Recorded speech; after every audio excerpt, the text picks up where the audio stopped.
দেখতেই পারতেছেন হাতে কাঁটা চামচ নিয়ে বসে আছি, খাওয়ার জন্য ওয়েট করতেছি। এই মুহূর্তে আছি লঙ্কাউই বিচে, মানে বিচের পাশে। পানির শব্দ আসতেছে কিনা জানি না, পরিবেশটা খুব সুন্দর। স্পাইসি গার্ডেনে আছি, এখানে আসছি রাতের ডিনার করার জন্য। এখন প্রায় 11টার মতো বাজে হয়তোবা। তো আজকে মালয়েশিয়া থেকে, বাংলাদেশ থেকে যখন মালয়েশিয়া আসলাম, তো আসার পরে আমাদেরকে বিমান যেখানে নামায় দেয় সেই বিল্ডিং থেকে আমাদেরকে বাসে করে আরেকটা বিল্ডিং এ নিয়ে যায়। তো আমরা ভাবি যে হয়তোবা টার্মিনাল 1 থেকে টার্মিনাল 2 এর দিকে নিয়ে গেছে, এরকম কিছু একটা ভাবি।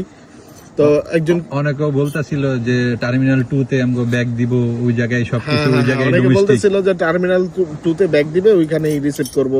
তো বাসে করে যখন নিয়ে গেছে ওই জায়গায় থামানো হয়েছে, তো আমরা ভাবছি তাহলে ব্যাগটা নিয়ে কিছু খাওয়া দাওয়া করি। তো ব্যাগটা রিসিভ করার পরে, লাকিজ রিসিভ করার পরে আমরা বার্গার কিং এ ঢুকলাম বার্গার খাওয়ার জন্য। Burger, chicken fry, French fry এগুলো অর্ডার করি। অর্ডার করার পরে ওটা ঘটনাটা ঘটেছে গিয়া আমরা যেই পার্সনটা জিজ্ঞেস করি যে ভাই, যে আমরা তো ডোমেস্টিকে যাবো, ওটা কোন দিকে? তখন কইতাছে যে ভাই ডোমেস্টিক যেতে হলে 5 তলা যেতে হইব, আর যদি এয়ারপোর্টের বাইরে যান নিচতলায়, আর যদি খাইতে যান তাহলে দোতলায়। তখন আমরা ভাবলাম যে আচ্ছা ঠিক আছে, তাহলে আগে একটু খাওয়া দাওয়া করি, উপরে উঠা ডোমেস্টিকে লঙ্কা হইতে চলে আসবো। আমগো ফ্লাইটের গ্যাপ ছিল কিন্তু প্রায় 4-5 ঘন্টা।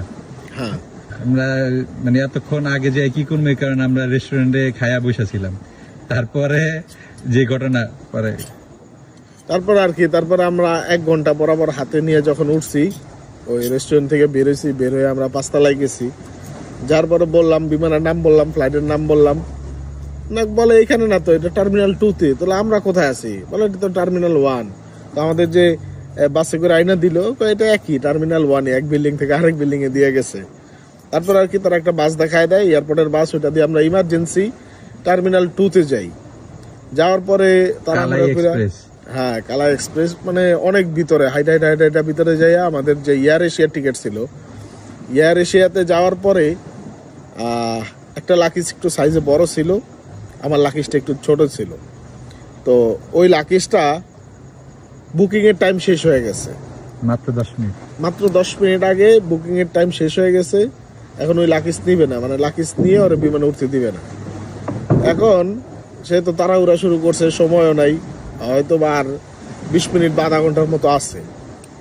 তো তাড়াহুড়া করে আমরা কি করলাম, দৌড়ায় যে একটা লাকিজ কিনতে গেলাম, যে এই লাকিজ নিয়ে বিমানে উঠতে দিতেছে না, এখন একটা লাকিজ কিনে নিয়ে আসি, তাইলে ওটাতে কাপড় চোপড় নেই, এটা না ওই দোকান থেকে পরে যাওয়ার সময় নিয়ে যাব। তারপর লাকিজ কিনলাম, কিনা যখন আমরা তাড়াহুড়া করে মানে বিমানে ঢুকলাম, ঢোকার পরে চিন্তা করলাম লাকিজটা কত দিয়ে কিনলাম। আচ্ছা, লাকিজটা কত দিয়ে কিনলাম? 250 টাকা, মালয়েশিয়ান টাকা 250 টাকা আমরা লাকিজটা কিনলাম। প্রায় 7,000 টাকা প্লাস, মেবি 7,000 টাকা পরে লাকিজটার দাম, যেটা বাংলাদেশের দামে 1,000-1,200, হাইস্ট 1,500, ধরেন 2,000 টাকা। সেই লাকিজটা আমরা ওইখান থেকে 7,000 টাকায় কিনলাম, আমাদের লাকিজটা রেখে আসলাম এবং বিমানে উঠলাম। বিমানের টিকিট কাটলাম 5,000 টাকা দিয়ে। বিমানের টিকিট আমরা কাটছি মালয়েশিয়ার কুয়ালালামপুর থেকে লঙ্কাউইতে আসবো 5,000 টাকায়, 1 ঘন্টার ফ্লাইট। আর লাকিজ কিনলাম 7,500 টাকা দিয়ে। তাহলে কি ধরনের আমরা খাইলাম? 5,000 টিকিট বাঁচাইতে যা 7,500 দিয়ে লাকিজ কিনছি, 7,500 দিয়ে ধরা খাইলাম। আর এখন আছি লঙ্কাউইতে, ঘুরতেছি না, মানে খাবার খুঁজতেছি, খাবার পাই না, বাঙালি খাবার নাই, সব মালাই খাবার। তো দুপুরেও খাইতে পারিনি, খুব ক্ষুধার্ত। কিছু ইন্ডিয়ান খাবার অর্ডার করছি, চিকেন তান্দুরি, মাটন বিরিয়ানি আর প্লেন নান, এইসব করছি। এই পাশটা একটু দেখা, খুব সুন্দর, হয়তো বা দিনে আরো সুন্দর থাকে। আমরা এই মুহূর্তে রাত্রে 11টা বাজে প্রায়। তো ইনশাল্লাহ মালয়েশিয়াতে আছি, দেখি কতটুকু কি দেখানো যায়। আর যারা একটু কম বুঝে, আমার মনে হয় এরকম আমাদের মতন সবাই ধরা খাবে। তো দেখতে থাকুন, ইনশাল্লাহ আগামীকালকে আরো নতুন নতুন ভিডিও দিব। আসসালামু আলাইকুম।